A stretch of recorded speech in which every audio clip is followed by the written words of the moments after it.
Ang isang anak ko ay doktor at ang isa naman ay katulong. Ito ang anunsyo ng aking amang si Ernesto, habang itinataas ang kanyang baso sa harap ng 14 na panauhin sa aming Noche Buena. Tumawa siya ng malakas. Nakitawa rin ang mga bisita, ang ilan ay pilit, ang ilan ay dahil hindi alam ang gagawin. Ang 6 na taong gulang kong anak na si Anya ay nakaupo sa tabi ko. Hinila niya ang lailayan ng aking blusa at bumulong, "Mommy, masama ba ang pagiging katulong?" Iyon ang huling Pasko na nanahimik ako. Dahil ang sunod kong sasabihin sa harap ng bawat tao sa lamisang iyon ay magbabago ng lahat. At ang aking ama, hindi na siya muling nag-host ng holiday dinner simula noon. Pero bago ko sabihin sa inyo kung ano ang nangyari sa gabing iyon, kailangan ninyong maintindihan ang nangyari sa nakalipas na 6 na taon. At kung bakit ang lalaking pilit na pinapahanga ng aking ama buong gabi ay siya palang kaisa-isang tao sa kwartong iyon na kilala kung sino talaga ako. Bago ako magpatuloy, pakiclick ang like at subscribe, pero gawin lang ito kung talagang nakaka-relate kayo sa kwentong ito. I-comment niyo rin kung taga saan kayo at anong oras na sa inyo ngayon. Ako si Andrea Santos. 29 anyos. Isang single mom. At sa nakalipas na 6 na taon, ang tawag sa akin ng pamilya ko ay katulong. Ngayon, ibabalik ko kayo sa tagsibol ng 6 na taon na ang nakararaan. Noong linggong umuwi ako, dala lang ang 2 maleta at isang 2 taong gulang na bata sa aking bisig. Ang biyahe mula Maynila pabalik sa Antipolo ay dapat 1 oras lang. Pero inabot ako ng 3 oras dahil iyak ng iyak si Anya. 2 taong gulang pa lang siya noon. Hindi niya maintindihan kung bakit wala ang daddy niya sa sasakyan. Sa totoo lang, pati ako hindi ko rin maintindihan. Ang asawa kong si Carlo ay umalis noong Martes, nilimas ang aming savings noong Miyerkules, at nag-file ng annulment noong Huwebes. Pagdating ng Biyernes, nakatayo na ako sa gate ng compound ng mga magulang ko sa Antipolo, hawak ang diaper bag at kung ano man ang natitirang dignidad ko. Binuksan ng tatay ko ang gate. Tiningnan niya ang mga maleta, tapos ako, tapos si Anya. Walang yakap. Walang kumusta ka na anak? Walang awa sa kanyang mga mata. Bakante ang maliit na annex sa likod, sabi niya sa malamig na boses. Pansamantala lang ito, Andrea. Huwag mong gagawing permanente o ugaliin ang pagbabalik dito. Tumango lang ako, lunok ang aking luha. Ang annex ay maliit na istruktura sa likod ng malaking bahay nila, 1 kwarto, maliit na lutuan, at banyong sira ang shower heater. Pero nasa loob ito ng compound ng mga magulang ko sa Antipolo, at walang kontrata, walang papeles, salita lang ng ama ko. Sa panahong iyon, akala ko ay sapat na iyon. 1 linggo pa lang ang nakakalipas, nagsimula na akong kumatok sa mga bahay-bahay sa subdivision para maghanap ng trabaho. Dati akong guro sa elementarya, pero sa gitna ng semestro at sa gulo ng buhay ko, hindi ako makahanap ng agarang teaching position. Kaya tinanggap ko ang anumang trabaho. Paglilinis ng bahay. Pagtutupi ng labada. Pag-aayos ng hardin. Kumikita ako ng 200 kada oras, cash, habang binabantayan ng kapitbahay si Anya. Nililinis ko ang mga inodoro, minamap ang mga sahig na marmol, at inaayos ang mga pantry ng mga babaeng may buhay na akala ko ay magkakaroon din ako balang araw. Nang buwan ding iyon, natapos ng ate kong si Melissa ang kanyang residency sa dermatology. Nagpahanda ang mga magulang ko ng malaking hapunan para sa 20 tao. Dumating ako ng huli dahil nagtatanggal pa ako ng mansa ng bleach sa kamay ko galing sa bahay ng kliyente sa kabilang bayan. Hindi pinalampas ni Ernesto ang pagkakataon. Tumayo siya sa kabisera ng mesa at nagsalita ng malakas para marinig ng lahat ng bisita. Pasensya na kayo, late si Andrea. Galing pa kasi sa pagkukuskus ng banyo ng ibang tao. Nagtawanan ang lahat ng mahina. Si Melissa ay umiwas ng tingin. Umupo ako at hindi umiimik. Iyon ang unang pagkakataon. Pero hindi iyon ang huli. Ang masakit, ang mga biro ay hindi nagsimula noong umuwi ako. Nagsimula ito matagal na bago pa ako umalis. Lumaki kami na si Melissa ang laging bida. Sa pamilyang Santos, may hierarchy. Si Melissa ang nasa tuktok at ako ang nasa ilalim. Noong bata pa kami, si Melissa ang nakakakuha ng private tutoring, summer camp sa abroad, at ang pinakamagagandang damit. Nang matanggap siya sa medical school, nag-loan pa ang tatay ko para lang mabayaran ang tuition niya. Bawat sentimo, walang pagdadalawang isip, ibinigay para sa pangarap ni Melissa. Nang turn ko na para magkolehiyo, pinaupo ako ni tatay sa mesa sa kusina at sinabing, sapat na ang provincial college para sa isang katulad mo, Andrea. Huwag ka nang mangarap ng mataas.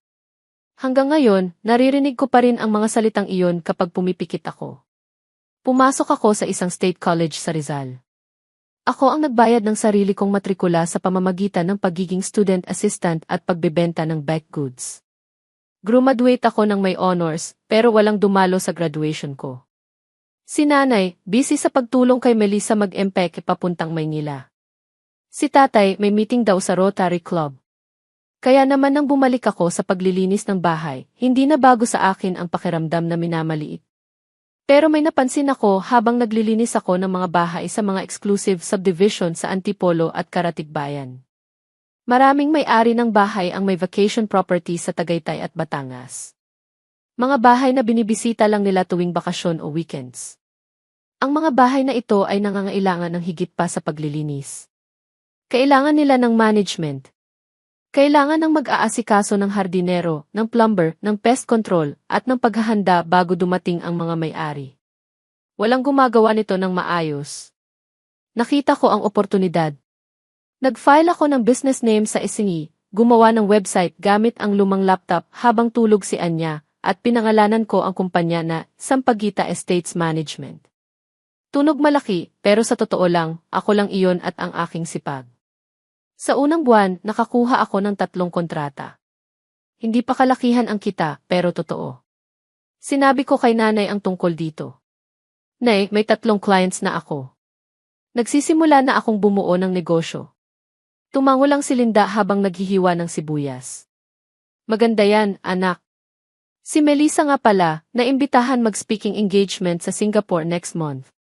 Nakatayo ako sa kusina hawak ang phone ko kung saan nakabukas pa ang email ng confirmation ng kontrata at naintindihan ko ng lubusan, permanente, at masakit na katotohanan, kahit anong itayo ko. Hindi ito kailanman magiging mahalaga sa bahay na ito. Kahit makaimbento ako ng gamot sa cancer, itatanong pa rin ni nanay kung naimbento na ba ito ni Melissa bago ako. Pero hindi ako tumigil. Ang sakit ang naging gasolina ko. Tuwing minamaliit ako ni tatay, nagdadagdag ako ng bagong serbisyo sa Sampaguita. Tuwing binabaliwala ako ni nanay, naghahanap ako ng bagong kliyente. Isang gabi, pagkatapos patulugin si Anya, tumunog ang phone ko. Unknown number. Hello, sagot ko. Hi, Andrea, sabi ng boses sa kabilang linya.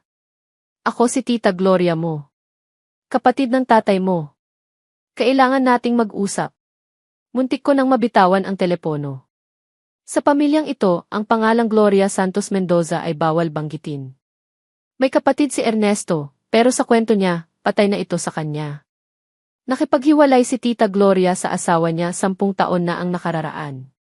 Sa konserbatibong pananaw ng tatay ko at ng simbahan nila, iskandalo iyon. Nabalitaan ko ang tungkol sayo mula sa isang kumare ko na kliyente mo, sabi ni Tita Gloria nang magkita kami sa isang coffee shop sa Masinag. Yung rest house niya sa Tagaytay, ang ganda raw ng pagmamanage mo. Hindi siya tumitigil sa kakapuri sayo. Maliit ang mundo. Lahat magkakakilala. Hindi nag-aksaya ng oras si Tita Gloria. Gusto kong mag-invest sa kumpanya mo. 150,000 piso, 150,000. Nanlaki ang mata ko. Tita, hindi ko po kayang bayaran yan agad. Umiling siya. Hindi ito utang, Andrea. Investment ito. Equity. Dahil matagal nang dapat may naniwala sa'yo. Tinitigan ko siya. Ang halagang iyon ay mas malaki pa sa kinita ko sa nakalipas na 6 na buwan. Bakit po, tita, tanong ko. Dahil alam ko ang pakiramdam na burahin sa pamilya, dahil lang pinili mong mabuhay para sa sarili mo, sagot niya sa bailapag ng tseke sa mesa. Tandaan mo ito, Andrea, ang pamilya ay dapat na safe place, hindi kulungan. Tinanggap ko ang pera. Ginamit ko ito para bumili ng maayos na kagamitan, mag-hire ng 2 part-time na empleyado, at magparehistro ng maayos sa GI at Mayor's Permit. Bago ako umalis sa coffee shop, may sinabi si Tita Gloria na tumatak sa isip ko. May alam ako tungkol sa tatay mo na hindi mo alam, pero hindi pa ito ang tamang panahon. Umuwi ako na puno ng tanong pero may dalang pag-asa na magbabago na ang lahat. Lumipas ang 2 taon. Tahimik lang akong nagtrabaho. Sa edad na 27, mayroon na akong 5 regular na empleyado, 8 property na minamanage, at lumalaking reputasyon sa Cavite at Batangas area. Maliit pa rin ang Sampaguita Estates Management kumpara sa malalaking property firms, pero totoo ito at kumikita. Ininvest ko ang bawat pisong kita pabalik sa negosyo. Bumili ako ng second-hand na van para sa service, nagpa-print ng business cards na may logo, at nagpagawa ng uniforme. Si Anya ang pumili ng kulay, puti at berde. Nakatira pa rin kami sa annex, sa lupa ng tatay ko, walang lease, walang kasiguraduhan. At doon nagpa siya si Ernesto na ipaalala sa akin ang lugar ko. Linggo ng tanghali noon. Tanghalian ng pamilya, kare-kare at kanin. Nasa mesa kami ni na Melissa, ang asawa niyang si Donald, si nanay at si tatay. Si Anya ay nagkukulay sa gilid. Sa gitna ng pagkain, ibinaba ni Ernesto ang kanyang tinidor. Ang lupa sa likod ay maihalaga na ngayon, sabi niya, parang nagkukwento lang tungkol sa panahon. Kailangan kong ayusin ang mga bagay-bagay. Walang permanente sa mundo, Andrea. Napatingin ako. Anong ibig mong sabihin, Tay? Huwag mo nang intindihin. Basta alam mo lang. Tumahimik ang buong mesa. Si Melissa ay nakatitig sa plato niya. Si nanay ay abala sa pag-aabot ng tubig kay Donald. Walang nagsalita. Dahil sa pamilyang ito, kapag nagsalita si Ernesto, batas iyon. Hindi iyon imbitasyon para makipag-usap. Kinagabihan, pagkatulog ni Anya, tumawag si nanay sa akin. Ang boses niya ay nanginginig, parang humihingi ng tawad pero nag-uutos din, may pumuntang developer kanina para tingnan ang lupa, bulong niya. Developer? Sinong developer, na bumagsak ang sikmura ko? Hindi ko alam ang detalye. Ang tatay mo ang nag-aasikaso niyan. Baka wala lang yon. Hindi ko dapat sinabi. Binaba niya ang telepono. Naupo ako sa gilid ng kama sa maliit na annex, sa lupang hindi akin, sa bahay na walang kontrata, at naramdaman kong gumuguho ang mundo ko. Nagsimula akong maghanap ng maupahan, kinabukasan din isang apartment na malapit sa school ni Anya, isang lugar na kaya ng budget ko. Ang problema sa Antipolo, mahal ang upa malapit sa bayan. Ang mga available na 3-bedroom apartment ay doble ang presyo sa kaya kong ilabas nang hindi ginagalaw ang pondo ng negosyo. Nalaman ni nanay ang paghahanap ko sa loob lang ng 1 linggo. Naghahanap ka ng malilipatan, nanginginig ang boses ni nanay sa telepono. Ilalayo mo ba si Anya sa amin? Nay, wala akong ilalayo. Kailangan lang namin ng kasiguraduhan. Madudurog ang puso ng tatay mo pagkatapos ng lahat ng tulong namin sa inyo. Gusto ko sanang itanong kung anong tulong pero hindi ko ginawa. Kinagabihan, tumawag si tatay. Walang paligoy-ligoy. Kapag umalis ka, bahala ka na sa buhay mo ng tuluyan, sabi niya sa matigas na boses. Huwag mong asahan na babantayan namin si Anya tuwing weekends. Huwag mong asahan na imbitado ka sa Pasko. Seryoso ka ba, Tay? Tanong ko. Praktikal lang ako. Alam niya kung saan ako sasaktan. Mahal na mahal ni Anya ang lolo at lola niya. Gumuguhit siya ng pictures ng garden ni lolo. Binibilang niya ang araw bago ang Sunday lunch.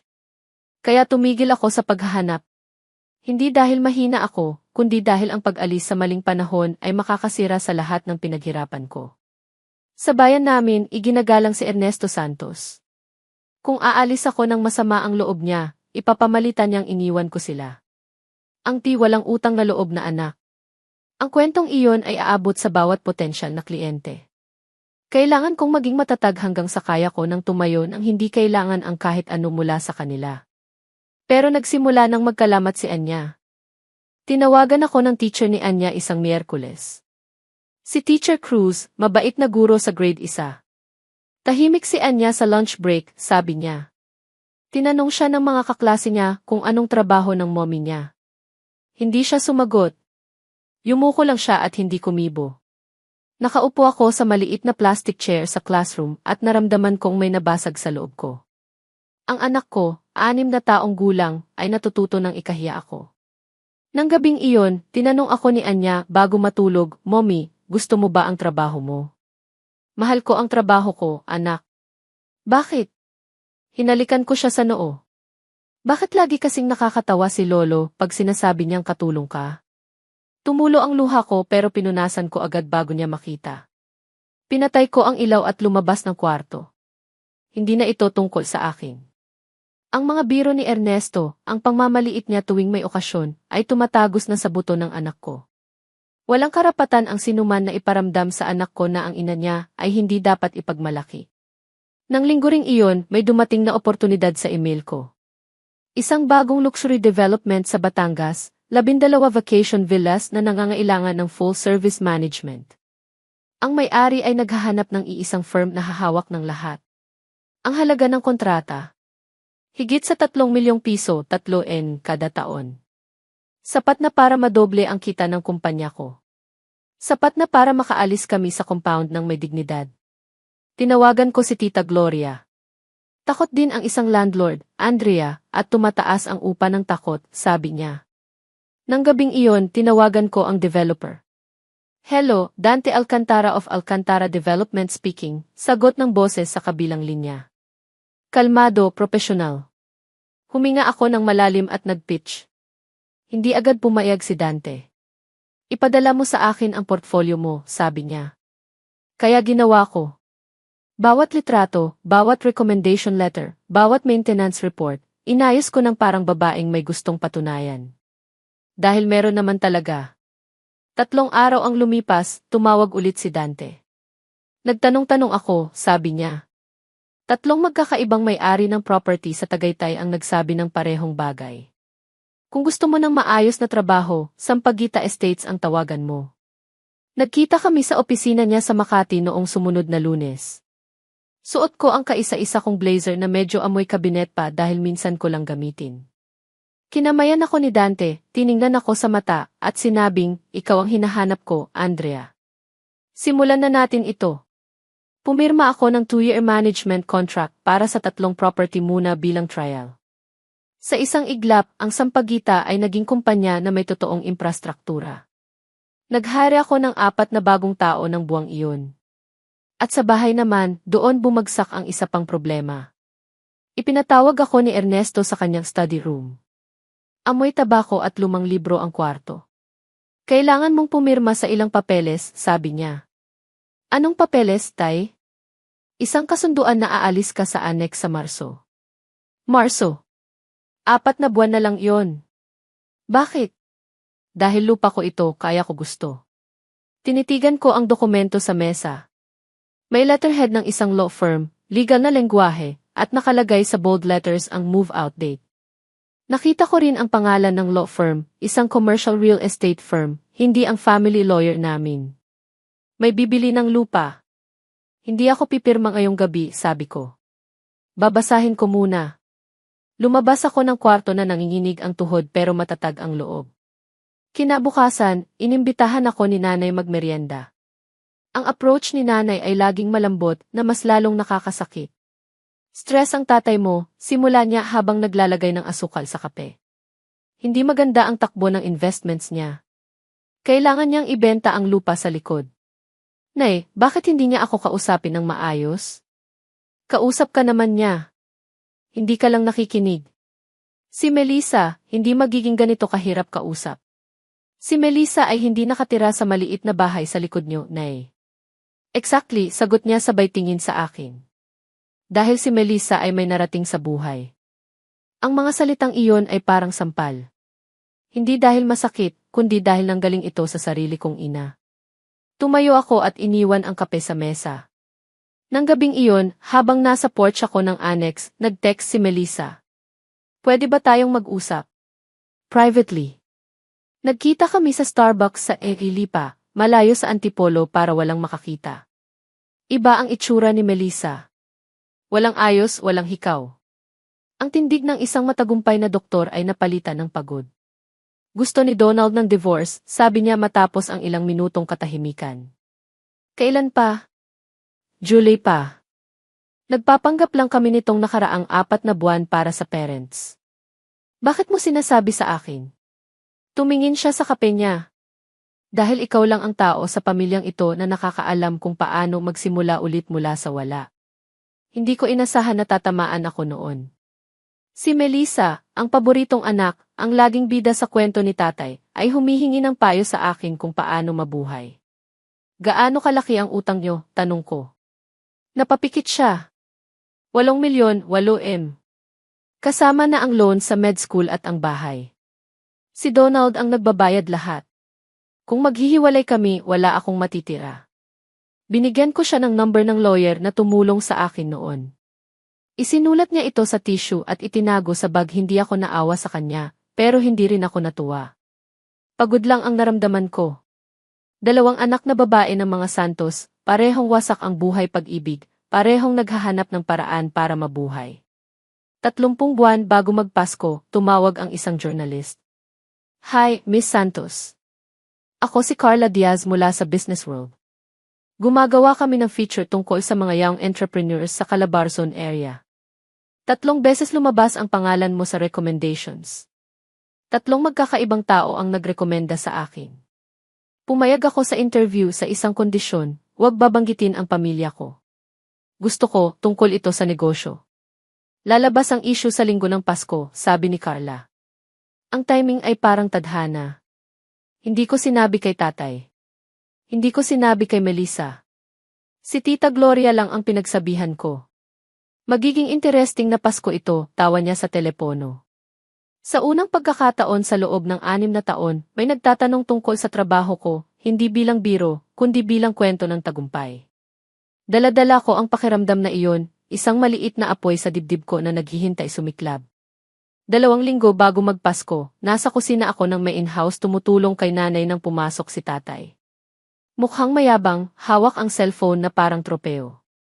Hulaan niyo kung sino ang pupunta sa Noche Buena, anunsyo niya. Sino? Tanong ni nanay. Si Dante Alcantara. Sinabi niya ang pangalan na parang nag-anunsyo ng pagdating ng hari. Si Dante Alcantara, ang may-ari ng Alcantara Development Corp. Ilang buwan ko na siyang nililigawan para bilhin ang lupa natin. Ito na ang chance ko. Good food, good impressions. Bago magbagong taon, sarado na ang deal. Nanlamig ang buong katawan ko habang nakatayo sa may lababo. Si Dante Alcantara. Ang lalaking ka-video call ko tuwing Martes ng umaga. Ang lalaking pinamamahalaan ko ang mga properties sa nakalipas na 2 taon. Ang lalaking tumatawag sa akin na key most reliable partner. Hindi kailanman tinanong ni tatay ang pangalan ng kumpanya ko. Hindi siya bumisita sa opisina ko. At si Dante. Wala siyang dahilan para malaman na ang babaeng nagpapatakbo ng Sampaguita Estates ay umuuwi sa gabi sa isang maliit na kubo sa likod ng bahay ng tatay niya. Nagpaalam ako, bumalik sa annex at tinawagan si Tita Gloria. Pupunta si Dante Alcantara sa Noche Buena, sabi ko. Inimbitahan siya ni tatay. Tumahimik sa kabilang linya, tapos huminga ng malalim si tita. Wala kang gagawin, Andrea. Kusang lalabas ang katotohanan. Lunes bago magpasko, ipinatawag ulit ako ni tatay. Iba na ang dokumento ngayon. Mas makapal, may notaryo na. Quit claim deed. Move out date, March 1. Sale price, 2 milyon. Buyer, Alcantara Development Corporation. Binebenta ni tatay ang lupa sa pinakamalaki kong kliyente. Pirmahan mo ito bago magpasko, utos ni Ernesto. Pagkatapos nito, dadaan na ako sa abogado. Binasa ko ang papel. Nakasaad doon na ang property ay vacant and free of tenants. Sinabi mo kay Dante na bakante ang annex, tanong ko. Magiging bakante dahil aalis ka na, sagot niya ng walang kagatol-gatol. Business decision lang ito, Andrea. Ibinaba ko ang papel. Hindi ako pipirma. Lumabas ako. Nanginginig ang kamay ko pero buo ang loob ko. Dumating ang gabi ng Noche Buena. 14 na bisita. Nakasuot ng magagarang barong at bestida. Si Dante Alcantara ay nakaupo sa kanan ni tatay bilang guest of honor. Tahimik lang ako sa dulo ng mesa katabi si Anya. Masarap ang pagkain, lechon, hamon, morcon, pero lasang abo sa bibig ko. Pagkatapos ng main course, tumayo si Ernesto, may hawak na baso ng wine. Gusto kong magpasalamat sa lahat ng naririto, panimula niya. Tumingin siya kay Melissa, na mukhang balisa sa tabi ng asawa niyang si Donald. Lalo na sa aking anak na si kay Melissa Santos Garcia. Isang matagumpay na doktor. Nagpalakpakan ang lahat. Tapos tumingin siya sa akin na parang afterthought. At syempre kay Andrea. Huminto siya para sa dramatic effect.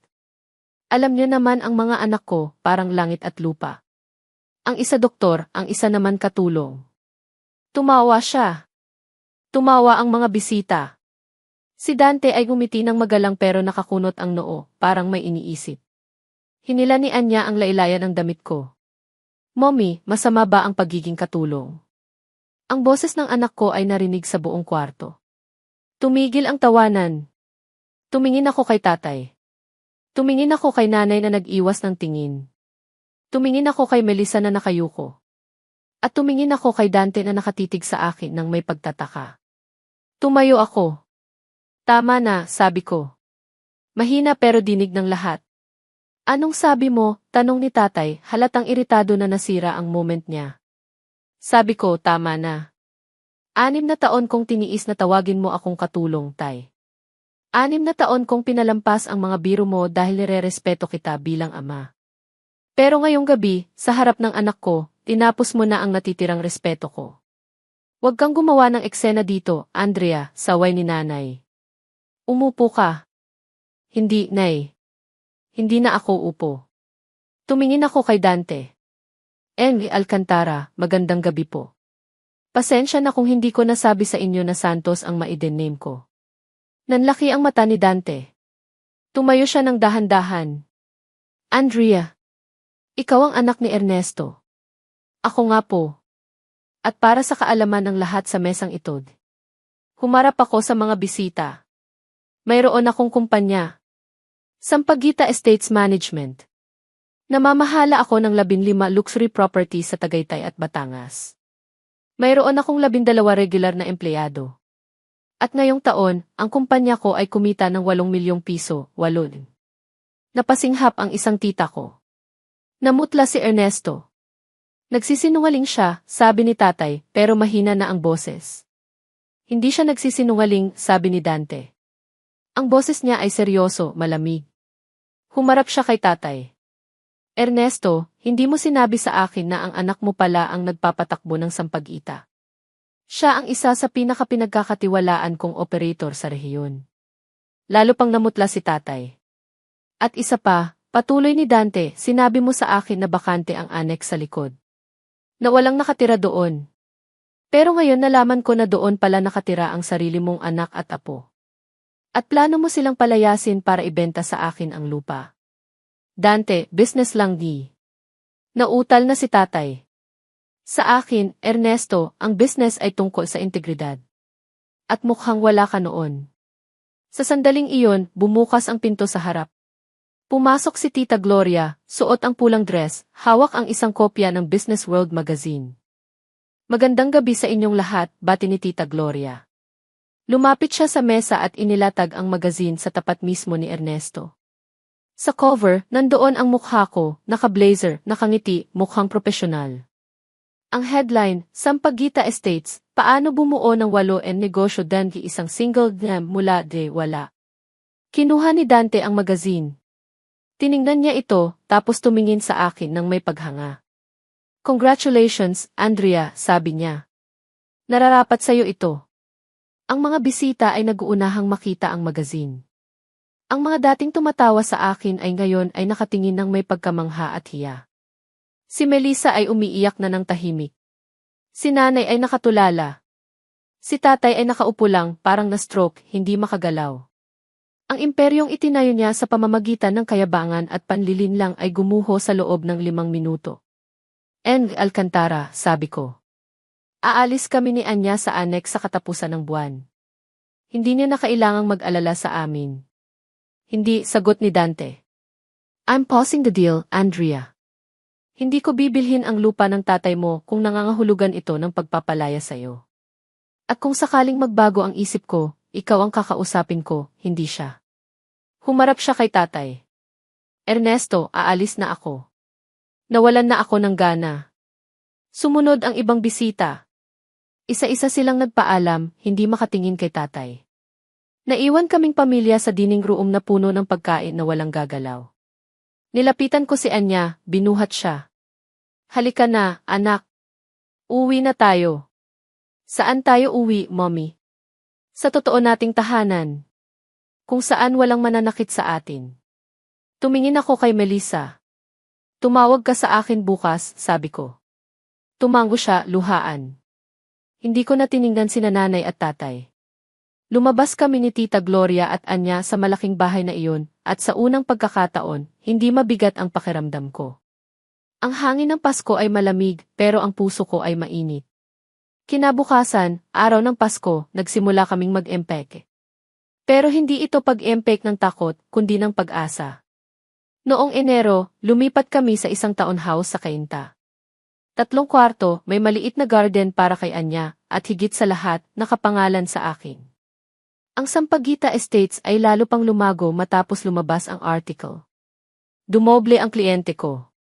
Pagkatapos ng 6 na buwan, ang kita ng kumpanya ay umabot na sa 15.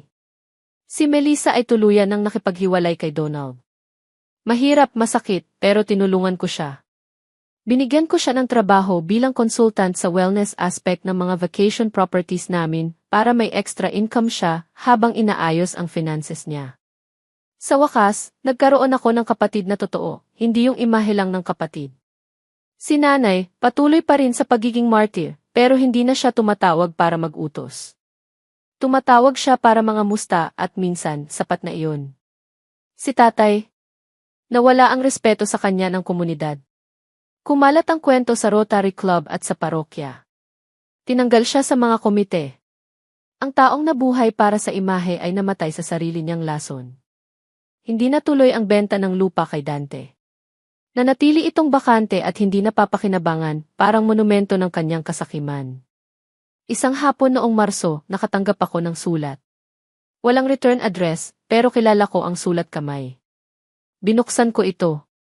Sa loob, may isang clipping ng article ko mula sa Business World. At sa ibaba, may nakasulat na 6 na salita gamit ang pamilyar na ballpen. Andrea, nabasa ko ang article. Tatay. Walang sorry. Walang proud ako sa'yo. Pero alam ko, sa paraan ng isang Ernesto Santos, ito na ang pinakamalapit sa pag-amin ang pagkakamali na makukuha ko. Hindi ako sumagot. Hindi ko kailangan. Itinuro ko kay Anya ang pinakamahalagang leksyon. Ang halaga mo ay hindi nasusukat sa approval ng iba, lalo na ng mga taong hindi marunong magmahal. Ngayon, kapag gumuguhit si Anya ng bahay, hindi na lang basta bahay. Gumuguhit siya ng mga villa, ng mga guest house, ng mga opisina. At kapag tinatanong siya ng teacher niya kung anong trabaho ng mommy niya, tumatayo siya ng tuwid at sinasabing, ang mommy ko ay isang boss. Gumagawa siya ng magagandang bahay para sa mga tao. Minsan, naiisip ko pa rin ang gabing iyon. Kung hindi ba nagsalita si tatay, kung hindi ba nagtanong si Anya, mananahimik pa rin ba ako? Siguro. O siguro, sadyang maihangganan ang lahat ng pagtitimpi. Ang pamilya ay hindi laging dugo. Minsan, ang pamilya ay si Tita Gloria na naniwala noong walang iba. Minsan, ang pamilya ay ang mga empleyado mong tapat. At minsan, ang pamilya ay ikaw at ang anak mo na magkasamang bumubuo ng mundo na ligtas at totoo. Huling balita ko, ibinebenta na ni tatay ang malaking bahay sa Antipolo. Masyado na raw malaki para sa kanila ni nanay. Lilipat daw sila sa isang kondo sa Quezon City. Eronin ng buhay, sila naman ngayon ang naghahanap ng liliitan. Ako. Nandito pa rin ako. Lumalago. Lumalaban. At higit sa lahat, malaya. Kung may natutunan man ako sa lahat ng ito ay, huwag mong hayaang ang kwento ng ibang tao, tungkol sa'yo ang maging katotohanan mo. Ikaw ang may hawak ng pluma. Ikaw ang susulat ng sarili mong ending. Salamat sa pakikinig sa kwento ko. Kung na-inspire kayo, please share this video. At tandaan, kahit anong sabihin ng iba, hindi ka tilang. Ikaw ay higit pa sa inaakala nila. Hanggang sa muli, ito si Andrea Santos, ang anak na dating tinatawag na katulong, na ngayon ay reyna ng sarili niyang kaharian.